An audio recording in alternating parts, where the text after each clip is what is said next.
Welcome everyone. We'll be getting started here in just a moment. Thank you all for logging in with us today. We have an exciting panel for you guys. So we got another 60 seconds and we'll go ahead and get started. 40 people on so far. So we have 139 registered. So we're really excited about that. And the panelists are excited to share with you the news of fair and affordable housing from multiple perspectives in the city. So just a few more seconds, we'll get started in just a moment.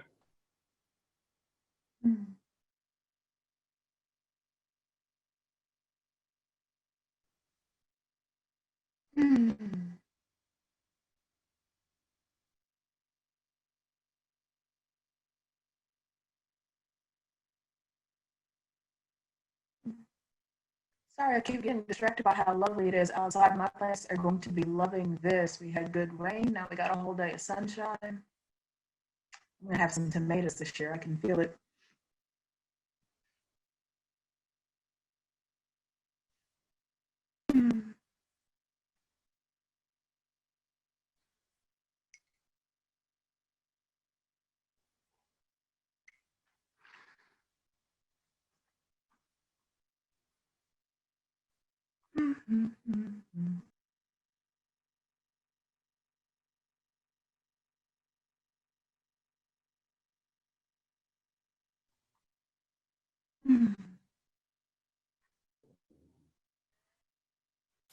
All right, I think we're going to go ahead and get started.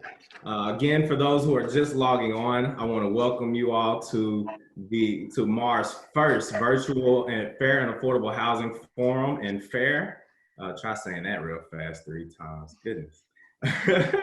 My name is Rodney Real Estate Tate. I am MAAR's Fair and Affordable Housing Committee Chair for year 2020, which has been a very interesting year, to say the least.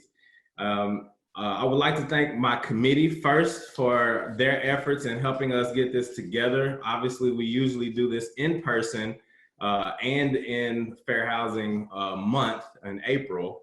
And with COVID and the adjustments we've all had to make, my committee has done a fantastic job being able to bounce back and be able to make this platform virtual, and not only just for our members, which it has been for in the past, has been exclusively from our members, but we've opened this one to the public because we do feel that the information here is vital for not just our members, but for the entire city of Memphis. So with that being said, I want to thank my committee. I'm gonna go ahead and put up a quick little image of them because they're so awesome. I just really want to make sure that we pay homage to them. This is the picture we took in April. Get out the way so you guys can see that.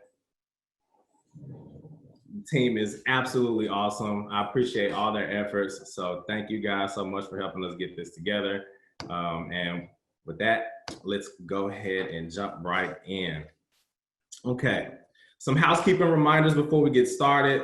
We want to make sure that for optimal use, close any web browsers that you may have open for a better streaming experience. It just helps with bandwidth, and you don't want any lag or any kind of breakups in the information, because I'm telling you, this information is going to be very, very vital and powerful. So you don't want to miss a thing. So make sure that you have just the Zoom application open so you can stream efficiently and effectively. Also, all resources mentioned today will be emailed to all the attendees post-webinar. So after the webinar, all the materials from both our resource partners and the panelists will be emailed to everyone who attends today. So if you have any questions about how to get in contact with them or emails during the panelists conversation, just keep that in mind. Any questions that you may have for them, just make it pertinent to kind of the topic, because all information about how to contact them will be emailed out post-webinar, okay? And you can use the chat and the Q&A feature to ask questions. We'll be monitoring those. Kate is in the background working for us. You know, she's our superstar at MAAR. She's in the background working for us. So any questions you may have, please drop them in the chat or the Q&A feature. if you have a question for a specific person and we can't get to it today, we will connect you after the webinar, okay? Keep in mind also that we are recording this, so if you miss the beginning or have to log off at the end because we understand you all are busy sometimes, then we will be recorded and posted on MAAR's YouTube page, okay? All right, now, I would like to introduce our moderator and our panelists. So first we have with West Tennessee Home Builders Association, Miss Kim Grant Brown. Really excited to talk to her today about home builders and how we can help bring affordable housing to the city with new construction and things like that. So I'm excited for you to come on. Thank you so much. Community Alliance for the Homeless, Mr. Paul Morris. Thank you for coming on today. We appreciate it. Great perspective that we're going to get from him, from homelessness to home ownership, which is just, I think, the American dream all the way around. So I'm excited to hear from you. Honored to have the Executive Director of Building Memphis with us, Mr. John Paul Shaffer. He works with all of the CDCs in Memphis and is really a huge impact in our area on information about what's going on in kind of our subset communities and things that are affecting housing in those areas. So excited to have you on. From THDA, the Tennessee Housing Development Agency, we have Miss Ella Harris and Miss Bettie Teasley. So we're honored to have both of them on today to answer any questions you guys may have about some of their programs. I'm sure they're going to shine some light on some programs that they have also. So thank you all for joining us as well. And then last but certainly not least, the Director of City of Memphis Division of Housing and Community Development, Mr. Paul Young. Thank you so much for joining us. Really excited to hear from you. I know you've got some great information and some nuggets for us. So excited to hear from you all. Now, before we get into our conversation, I want to also highlight our community resource partners. We're going to bring them on one by one with the panelists and give them about a minute to 2 minutes to just kind of say a little bit about themselves and what they do. Usually we would do this in person, obviously. You'd be able to kind of talk, shake hands, exchange information, all these kind of, you know, good things that really gets the message out. And obviously we had to pivot a little bit for this, and we're still excited to have them on. And again, their information is also going to be emailed to everyone. So they're going to give you a couple of minutes about what they do and kind of get you a face with the organization. And with no further ado, I'd like to get started with a great resource for the LGBTQ community and what's going on and what's relevant there and what they need to do. Mr. Austin Rowe.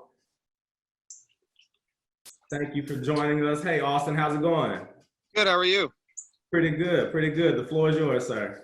All right, thank you. So I'm Austin Rowe. I've been a realtor for 3 years with Captain & Co. Real Estate in Midtown.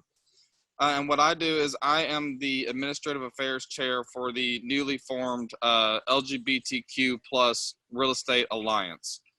So we are a brand new organization that's forming. It's a 501c6, or will be a 501c6, and we are focused on our mission statement, which is education, networking, and advocacy.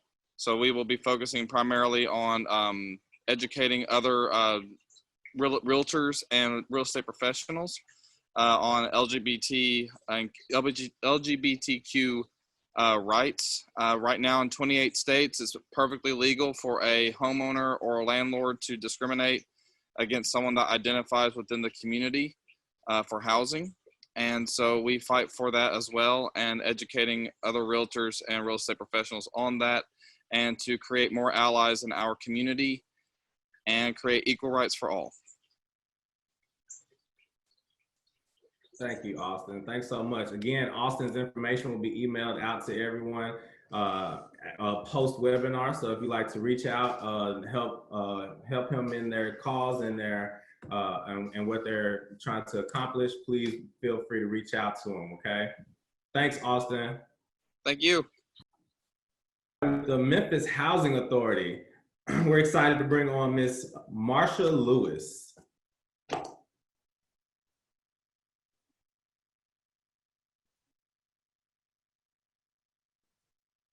Good morning, Marcia. I think you're still on mute there. Sorry about that. That's all right. Good morning. How are you? Good morning. I'm trying to do too many things at one time. I apologize. No problem. Welcome, welcome. The floor is yours. Well, the Memphis Housing Authority has worked overtime with MAARs, and we are an agency that provides affordable housing to the very lowest income families in Shelby County. A lot of people don't realize we are also the Shelby County Housing Authority. The Memphis Housing Authority absorbed that one in 2013. So what we do is run two distinct programs. We have a public housing program where we own and manage units, but we also have the larger program is our voucher program. It's a housing choice voucher, formerly known as Section 8.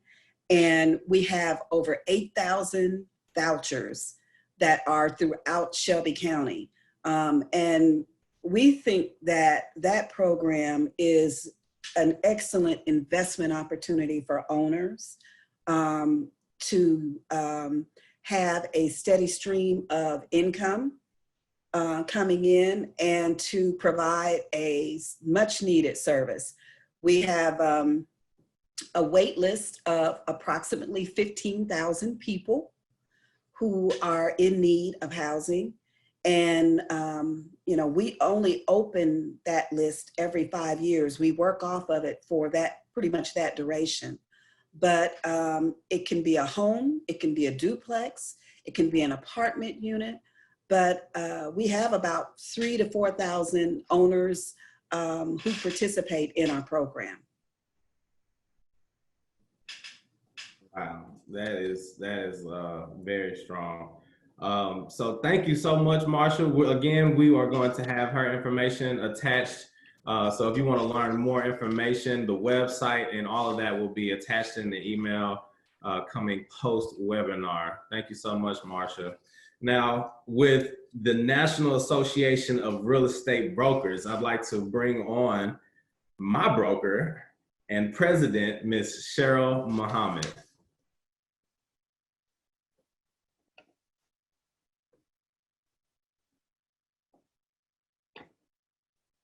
Good morning, Ms. Muhammad. You're still on mute. Okay, I'm unmuted now. All Yes. right, the floor is yours, Cheryl ma'am. Muhammad, broker of Assured Real Estate Services and president of NAREAB Memphis Realtors. Now, you all know the National Association of Realtors from 73 years ago played a prominent role in the implementation of fair housing. And in 1987, through our advocacy and testimonies, we were the driving force for the amendment to the Fair Housing Act. And we continue in today's world by advocating for the underserved to gain safe and affordable housing. We educate, motivate, and mobilize families. Plus, we have resources for our members to become aware of discriminatory practices that could prevent families from becoming homeowners. Now, our mission, democracy in housing, is not just a slogan.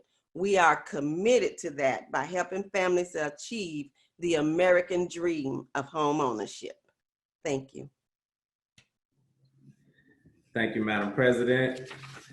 Next, we have with Operation Hope, Miss Wanda McDonald.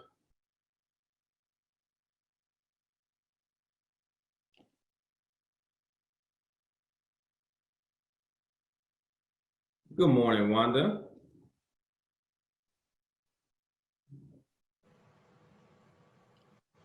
Good morning, everyone. Good morning. Hello, floor is yours. Yes, thank you for inviting me once again. I've enjoyed these over the past few years. And thank you, Kate, behind the scenes for making this all happen. But yes, I am the wonderful Wanda McDonald with Operation Hope. I sit inside of First Tennessee Bank branch, which is actually our partner, or excuse me, new First Horizon Bank branch in the Mound. I teach financial literacy, focusing on financial dignity So we're not credit repair. We are credit empowerment to working to help to break the poverty and empower inclusion, to equip adults with their financial tools to help us secure a financial future through coaching. And so I do workshops virtually now, and also telephone, phone counseling, one-on-one credit counseling. All of our services are free. So we will help you achieve those goals, those that wish to be homeowners. We sit down and find out what your financial goals are, and we work out a work plan and work towards those goals. And so you're accountable every 30 days to just kind of follow up. You have someone to kind of hold your hand and guide you along the way. We won't do it for you, but we will assist you in empowering yourselves so that you can obtain that new home that you so desire. And so my information, my understanding will be in the toolbox. So feel free to reach out to me via email or phone call, and we can set up that one-on-one credit counseling session. Thank you, Wanda. Thank you. Next up, we have with the Rise Foundation, Mr. Rod Lomax.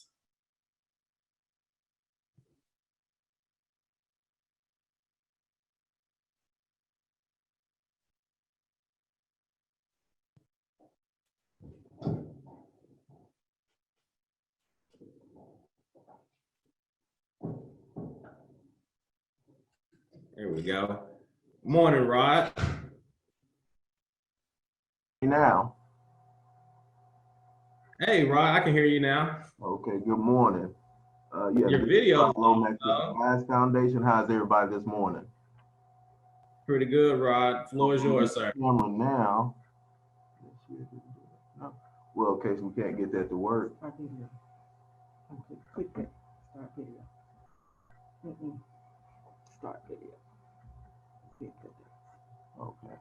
Well, it's not coming up, but welcome you guys. Thank you for having us out this morning. I'm lucky enough to be joined by our newly installed president, Ms. Sheila Terrell. So I'm going to open and turn it over to her to give you guys an overview about the Rise Foundation. Good morning, everybody. Good morning. The mission of the Rise Foundation is to empower people to become self-sufficient by building and sustaining human and financial assets. What does all that mean? Well, what that means is that we do this through group financial education classes, one-on-one financial coaching, and asset development assistance. Our signature program, Save Up, is our asset development assistance program that combines our financial education and monetary incentives to assist citizens of Memphis and Shelby County who are interested in becoming first-time home buyers. We are in the stages of formulating our classes, and we hope to have those ready for mid-July. If you need any additional information, you may contact our senior recruiter and coordinator, Mr. Lomax, at 507-6639. We also have an information hotline at 901-507-8884. If you call that number, you'll get an overview of the Save Up program and how you can get your name on that list to be called for our classes. We're excited about continuing to help the citizens of Memphis and Shelby County, and thank you so much, Kate, in the background, for allowing us to be a part of this fair. Thank you both so much. Thank you very much. And last but certainly not least, United Housing with Miss Amy Shaffer.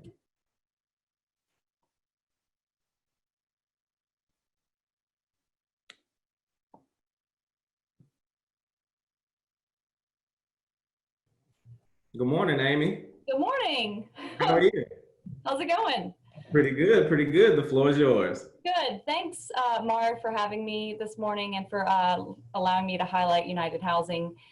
For the last 25 years, United Housing has been giving access to homeownership for those traditionally underserved by the homeownership market. We do that through financing. We are a CDFI, so we offer first mortgages and down payment assistance, as well as closing cost assistance. We've also helped to repair homes through our home improvement program. That's a loan program that you can get access to. And we've also done this through homebuyer education. I think that's where we've had our biggest name, our biggest word of mouth. People know us because of our homebuyer education and our one-on-one financial coaching. We do have virtual classes that we offer 4 per month. We already have our July schedule up at uhinc.org. You can go there and sign up and take a look, take a class.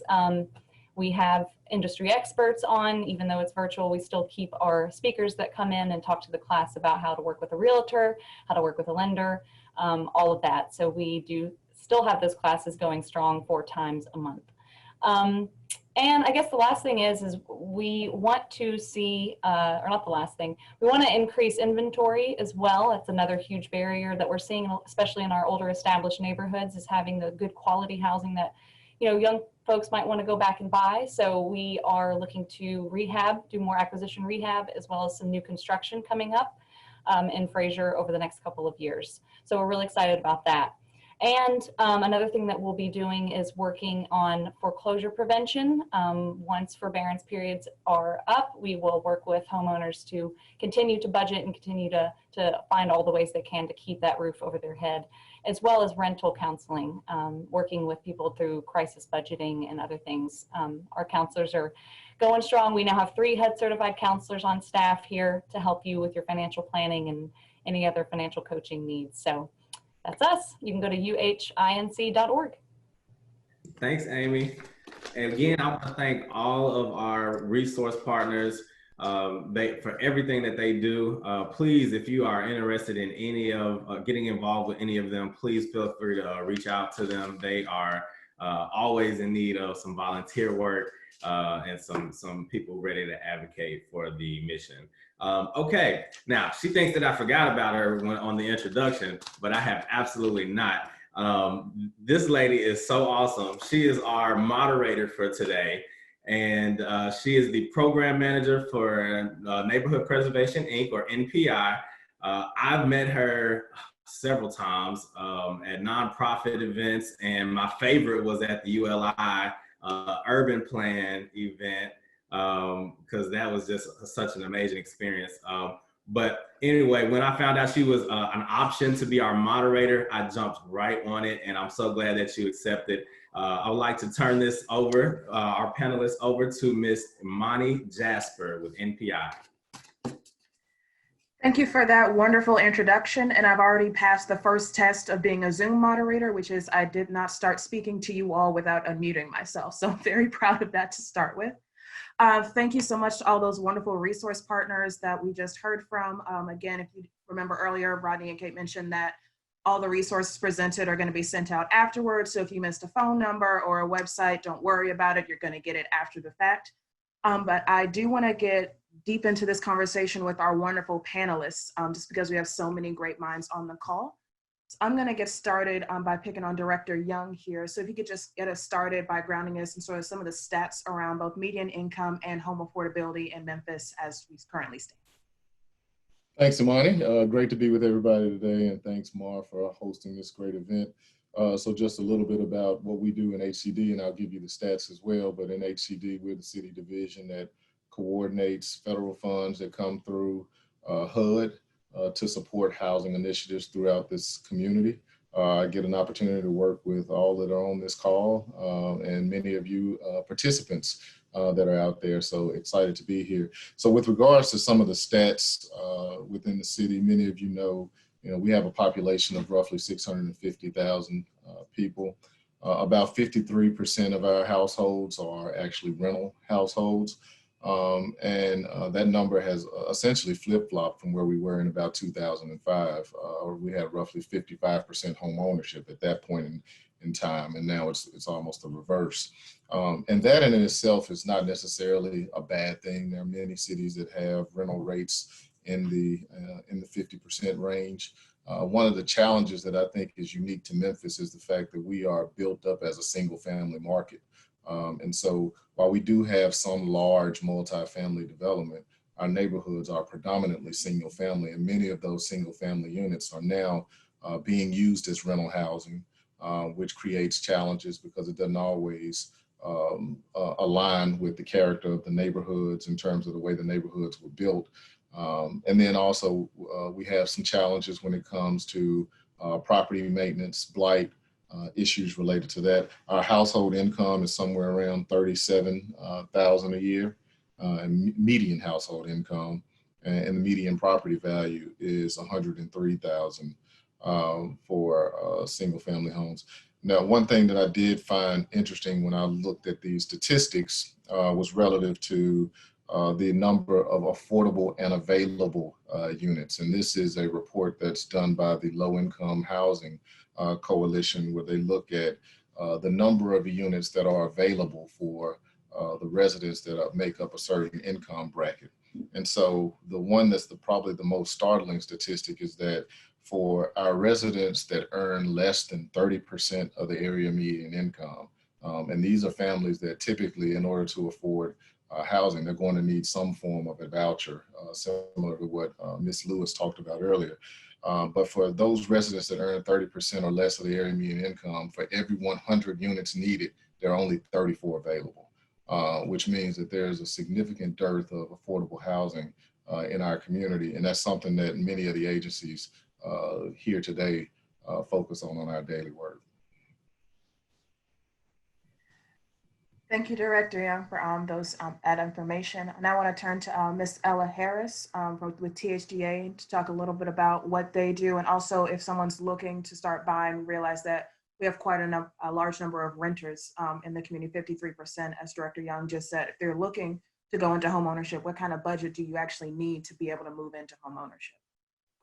Good morning. I learned from you also, Imani. I unmuted myself before I started talking, but thank you for having us.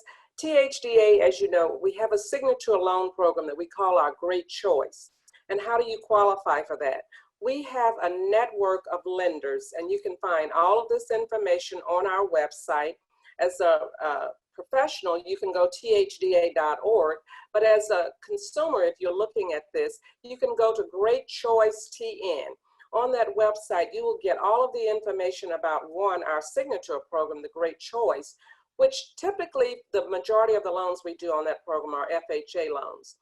The criteria pretty much is that we look at household income. You can look at our website and find those. For Shelby County, for instance, a family up to 3, we're talking a household income of $76,572.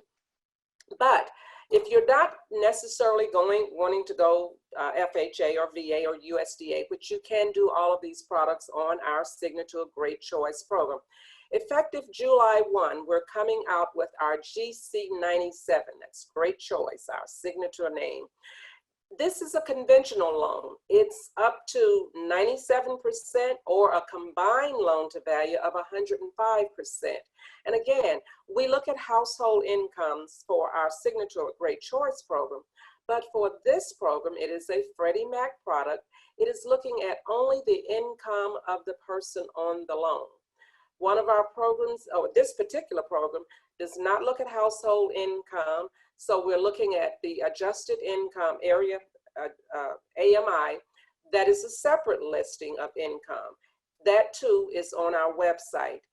For household, the budget matter, for our Great Choice program, most of those loans, we will allow a borrower up to a 45% DTI. What does that mean? That means all of your revolving debt, your other monthly debt, plus your housing expense cannot exceed 45% of your income. And we're talking gross income.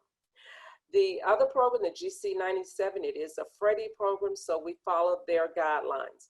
But more than anything, if you want to know what to do, how to do, visit our website. We have a very interactive website with information for a prospective home buyer to just walk through how the process goes. On our website, you can find realtors, you can find participating lenders, because we do not lend directly to the consumer. But the most important thing with all of our products is that we require home buyer education. And from that, you can learn the budgeting information. What do you need to do? How much income do you need to have? How much savings do you need to have? What to expect during this process of home ownership. We have a network of home buyer education providers that's also on our website.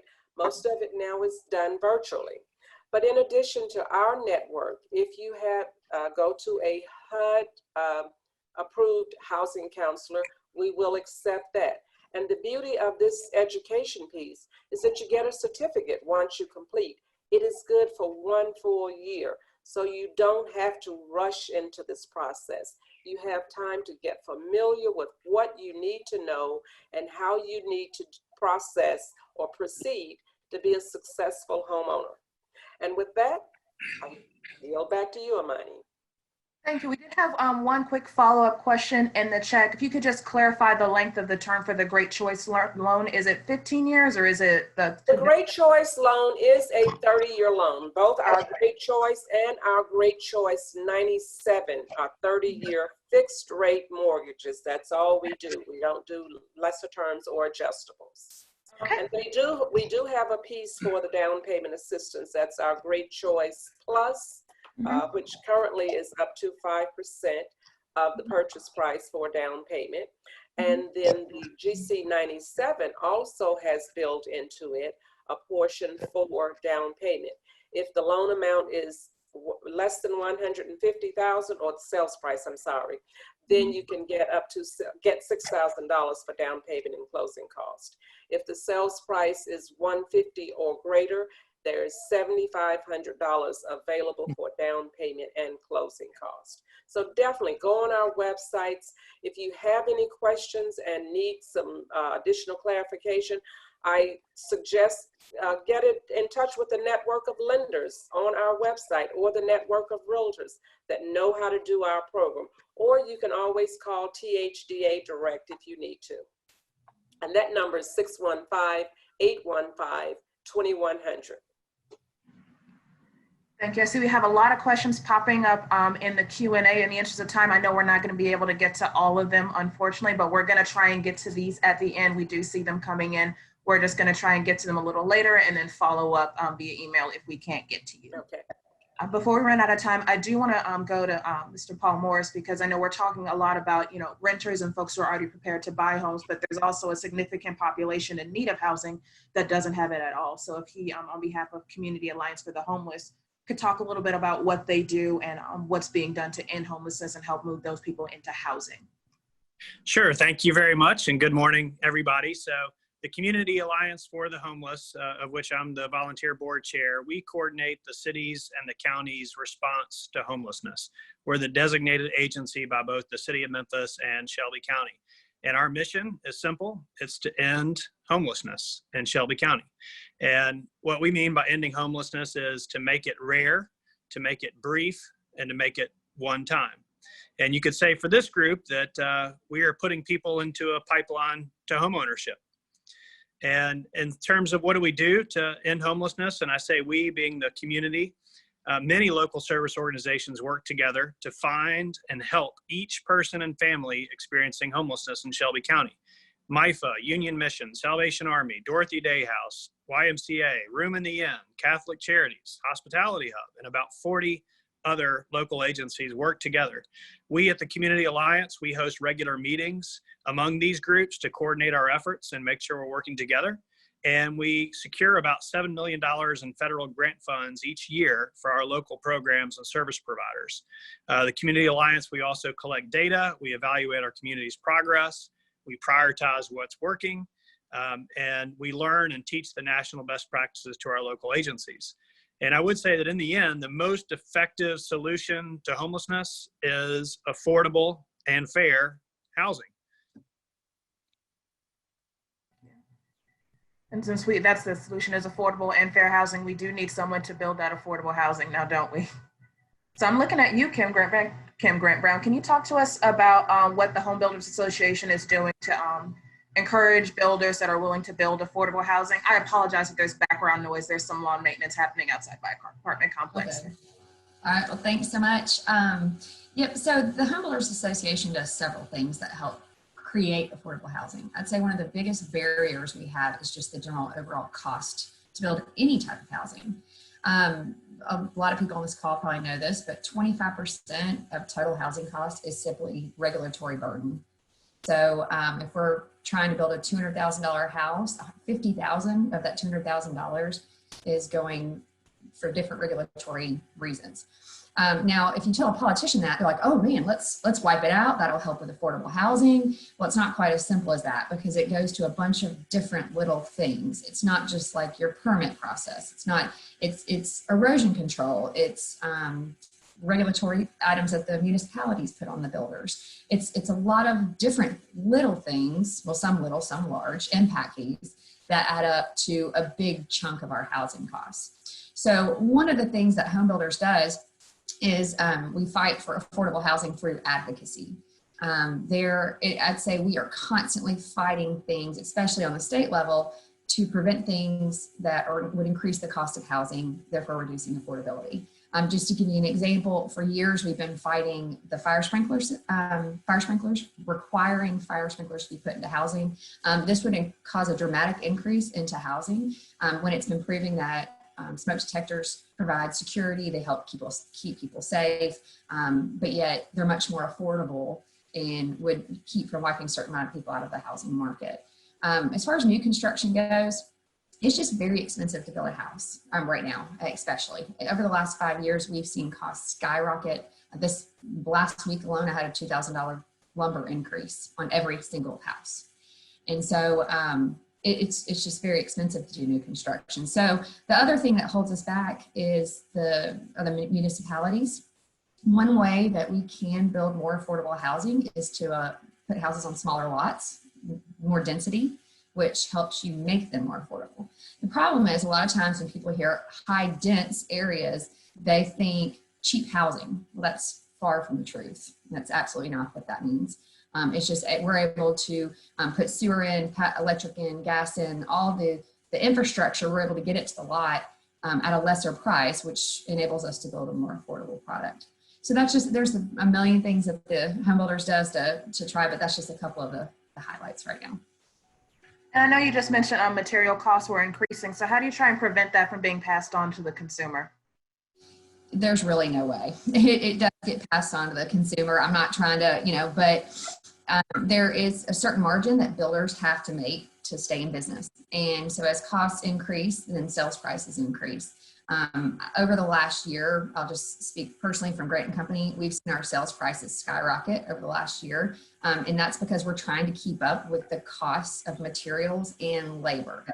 So something else we're going to kind of talk, I think, a little bit later on is the shortage. Later on is the shortage of labor we have right now, which is also another driving factor on the increase in cost.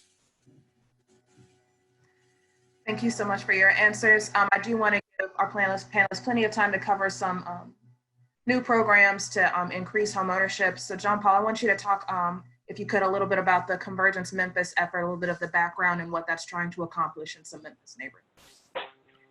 Sure thing. Thanks, Imani. So Convergence Memphis has been going on for a few months now. Building Memphis was tapped early on by the Mortgage Bankers Association and THDA to be kind of the on-the-ground partner here in Memphis. And writ large, the effort is about increasing African-American home ownership in Memphis. So as Director Young mentioned, home ownership is down to 44%, but if you actually break that down by race, Black home ownership in Memphis is down below 35%. And there's a significant gap between the rates of Black home ownership and white home ownership. I think most of us on the call probably know a fair amount of what's contributed to that over decades and decades. And so this effort is looking to, actively work against some of those trends. And forgive me for looking away at my notes. I want to make sure I get this right for the effort. There are three main goals. One is to amplify local efforts to increase affordable housing, whether it's the supply, the availability, reduce barriers to it, and really look at getting folks ready for mortgages, doing the financial counseling, addressing trust and information gaps, and then looking at the market gaps that limit the inventory. It's also got a place-based focus in three communities. That's Fraser, Glenview, and Whitehaven. And it's kind of looking at what are some of the area planning efforts that can happen there. And then it's also got a third focus that's really looking beyond just home ownership and recognizing, you know, there are other ways that wealth is built. There are barriers to passing wealth along through the generations. And so looking at kind of a broader wealth building picture there. You know, this effort is kind of it's cross-section or cross-sector. We've got mortgage bankers, lenders, realtors, counseling agencies. We've got a number of affinity groups, and then, you know, several work streams that are being led locally by folks that are probably on this call today. And pardon me for just a second. A couple of the practical things that are happening are there's a series of webinars. We're having some conversations around things like the appraisal gap and, you know, availability of products for rehab loans. So we did a webinar just this month on, we had some folks from Fannie and Freddie on to talk about the 203K program, which is not really widely used locally to do rehab loan or rehab work on houses. And then we've got a couple of other webinars coming up. I've actually closed out that window when they said close out all your browsers. I shut down the Gmail pop-up I had. But we'll be sure and get that information out to everybody. And I think that's a good overview of the program for now. So if you're not aware of Convergence, again, feel free to reach out to me. We'll get you connected into there. You know, we're not expecting everybody to jump in all the way, but we've got some folks doing some really great work locally and highlighting that now. Thank you very much. And Betty, you also did some research into the home ownership gap between African-American homeowners and other homeowners. Could you talk a little bit about what you found in that research? Yes, actually, some of it we were doing in preparation for Convergence Memphis to really sort of inform the fact that there's some parts of this is an affordability issue, but some of it is truly a discrimination issue. And so we looked at some of the things around looking at HMDA data, so the Home Mortgage Disclosure Act data that shows patterns of mortgage applications and denials. And one thing that's interesting is a lot of times discussion around fair housing and in the context of race. I know that there's many other protected classes as well, but in the context of race, a lot of times people talk about affordability as being almost a proxy for race. And what was interesting is that we found that as income went up, denial rates you were more likely to be denied as an African-American mortgage applicant the higher your income. So with a modest median income household, you were a little over close to 2 times more likely, or 2 times the rate of denial. But when you got up to actually an African-American household at $150,000 or higher for their annual income, it actually became close to 5 or 6% denial rates. I'm sorry, 4.7%, so close to 5, above white homeowners or home buyers of the same income. And so really the question around affordable and modest priced homes and median income borrowers doesn't tell the whole story in terms of fair housing. There really is a discrimination piece tied to that. And the same goes with debt to income ratios. When you're looking at somebody who is going to be more likely to afford an additional cost to their debt to their monthly debt, for those with debt to income ratio less than 20%, you have 6 times the denial rate for an African-American borrower. And this is just Memphis, African-American borrower versus a white borrower. So that's just a sort of a sense of that there's something going on. Now, some of those denial rates, we don't have a lot of the other data that would help somebody be fully assessed for underwriting. So each of those circumstances is going to have its own set of facts, but it does show a pattern and a persistent pattern that is troubling.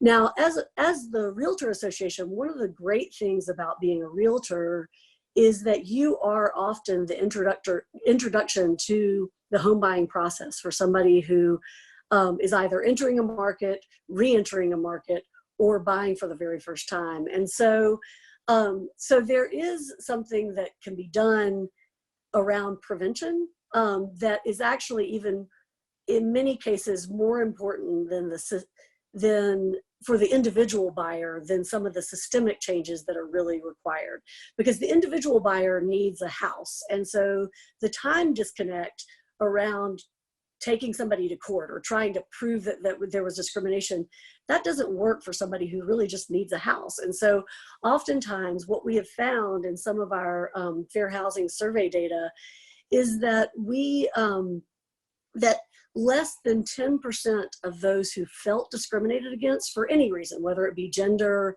national origin, race, color, etc., disability, less than 10% actually seek any type of remedy for their suspected discrimination.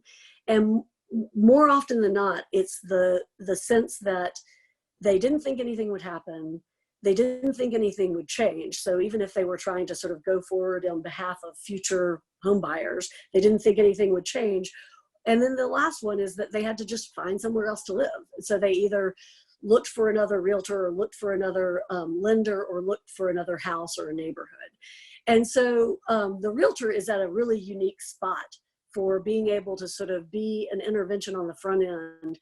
And I might recommend homebuyer education, which was mentioned already by Ella, and others, that homebuyer education is one of those things that really helps strengthen a home buyer's position going in, and so can help prevent some of the discrimination that might occur or that they might encounter.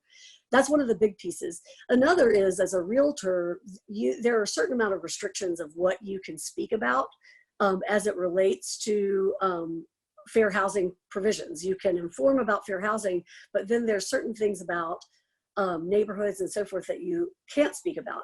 I might suggest that you look for resources that if somebody is seeking a diverse neighborhood, look for resources that you can share with them, something like policymap.com that provides a lot of demographic information, but that doesn't end up going to the same sort of pieces around demographics that might end up inadvertently steering someone of a different race or national origin to typical neighborhoods, but it really allows them to look at the set of amenities that they're looking for and then look with a broad eye. And so, thank you very much, Betty. Sorry, I just want to leave time to get through a couple of more questions. Sorry, yes, that's it. I was actually closing up, so that was perfect. Sorry, it's just so fascinating. It's like, wait, we got 10 minutes left. I got to get to some of these other questions. But I like the way you ended talking about specific neighborhoods and how realtors can get involved in sort of making sure that we're creating better places and better spaces. And I wanted to give Director Young some time to talk about some of the work happening in the Raleigh Springs area and building up that area, and sort of how realtors could get involved in helping support that market. Yeah, so Raleigh Springs has been a focus for the city for quite some time. Many of you know that Raleigh Springs Mall used to be on Austin P. The city has acquired that site. The old mall has been demolished, and if you've driven by there lately, there's a lake, there's a new police station, a new library, and then there's another additional 20 acres that are there. We partnered with the Memphis 3.0 planning team last year and coordinated a small area plan for the area. So we are looking to sell those 20 acres, but we're not looking to sell it for the sake of making money. We're looking to sell it for the sake of building community. And so we'll be putting that out to the development community. And we're not just looking at how much is being offered for the land. We're looking at the overall value proposition for the community. And so our hope is that development will become a strong anchor for the Raleigh community, because we know that, you know, a lot of times people look at their decisions on a neighborhood based on the aesthetics when they drive down those main corridors. And we want this to be a beautiful entrance to the Raleigh community, because we know how beautiful that community is.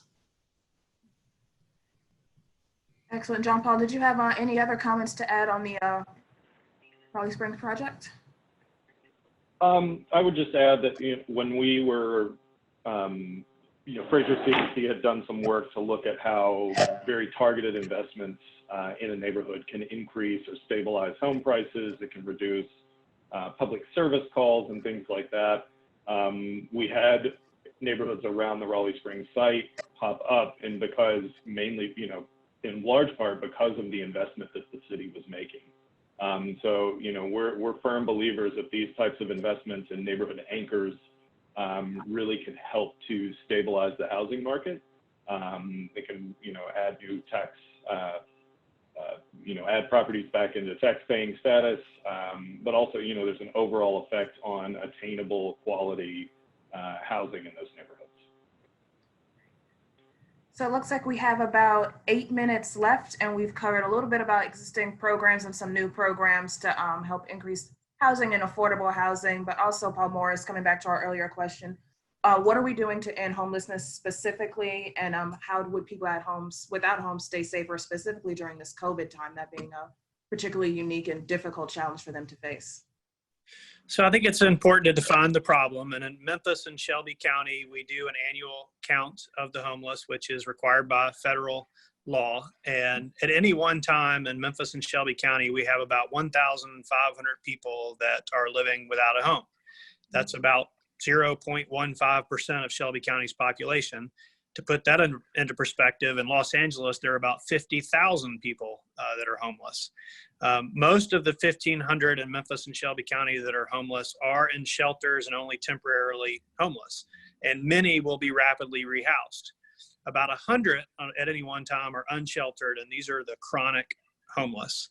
How have these numbers changed over time? They've gone down in Memphis and Shelby County. We've dropped about 7% per year over the last few years. And if you look over the last decade, we have cut unsheltered homelessness by 70% and overall homelessness by 40%. And that is one area in Memphis and Shelby County where we're doing better than other cities. We have fewer homeless people, and they're homeless for shorter durations.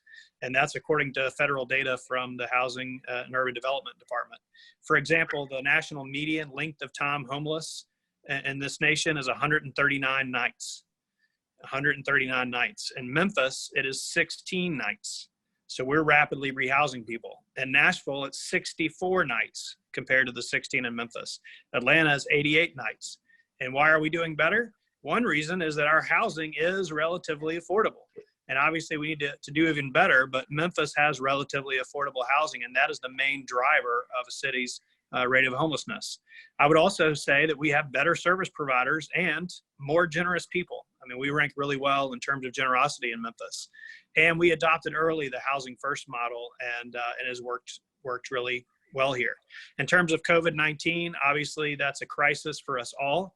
But being homeless is always a crisis and always has been a crisis for that individual or that family. So crisis is nothing new to the Community Alliance for the Homeless. That's what we do, is deal with crisis of homelessness.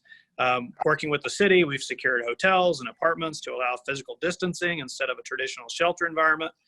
We've distributed hand sanitizer and cloth masks and facilitated testing. Really, I want to point out that COVID-19 has really focused our efforts and led to some really interesting innovations among our group that I think will carry us forward in the future and inspired us to work better together. So I think that's a silver lining.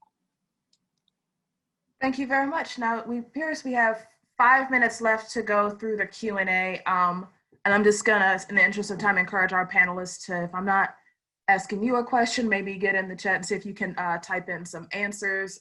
But first couple of questions were some more specific follow-ups regarding the Great Choice loan program. So if we could just very quickly, I'll go back over if there were credit overlays applicable to that program, and what was the max amount for the purchase price of that home?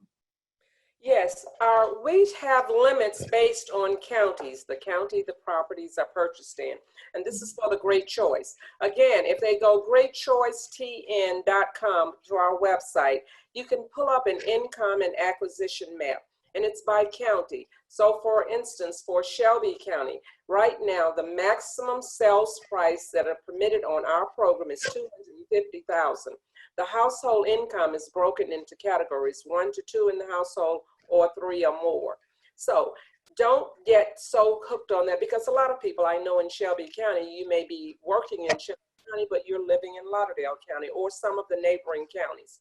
So the income and sales price limits are dictated by where the property you're purchasing is located. Again, the new program coming out July 1st is the Great Choice 97.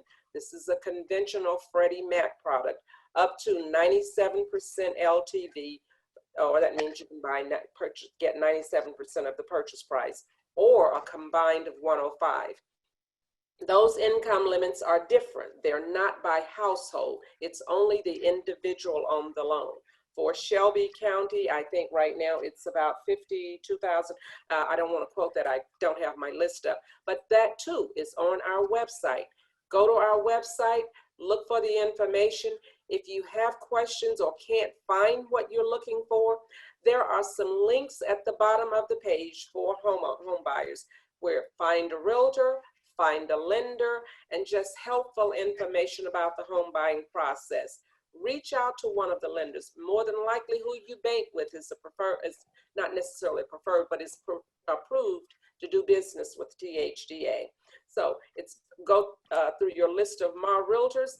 More than likely, a lot of them are on our list as a realtor or a realtist with NARAB. We are all partners. Go to our Facebook pages, Great Choice TN. Find information there, or THDA. So we want to do all we can. We work with Convergence Memphis and lots of other entities within the city and the state to help stamp out homelessness, to help people get into homes in an affordable way. We work with low to moderate income households across the state. Thank you. And for our final question, I see we have one from Amy Shaffer, and the chat's question is for the Home Builders Association, and she's asking, Amy, this is a long question. I'm going to ask the first one. Sorry, we're going to try and answer the rest of it in the follow-up materials. But our question was, how can nonprofit builders work more closely with the Home Builders Association to advocate for incentives to build in neighborhoods with low appraised values to bring up value, raise equity for existing homeowners, and create new inventory for prospective home buyers? So how can they partner with you? Yeah, give me a call. Connect Keto is our new executive director for the Home Builders Association. I think the first part would be just in talking to her and then possibly setting up a time to come in for one of our government affairs meetings.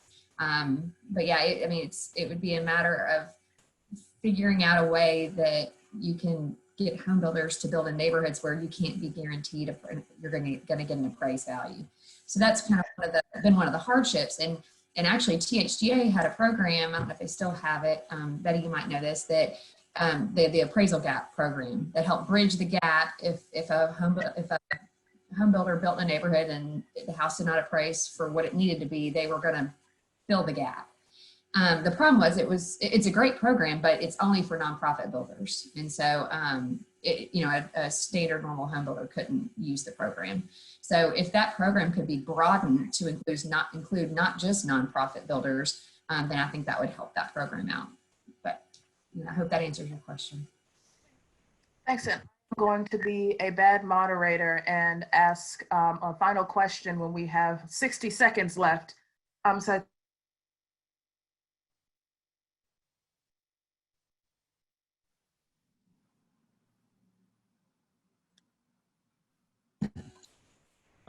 did we lose Imani? We'll never know that last question. I know it's gonna drive everyone nuts. Okay. All right, well, I guess from here, I'm just gonna go ahead and take it. Imani, you there? Okay. All right, well, thanks everyone. I wanna thank you, Imani. I wanna thank all of our panelists, all of our community resource partners, all of the attendees. I know this was a lot of information, and everyone felt kind of like they had a little more in them to go. And I know there's just so much information. So please, they're all open to you guys reaching out. I want to thank you guys again.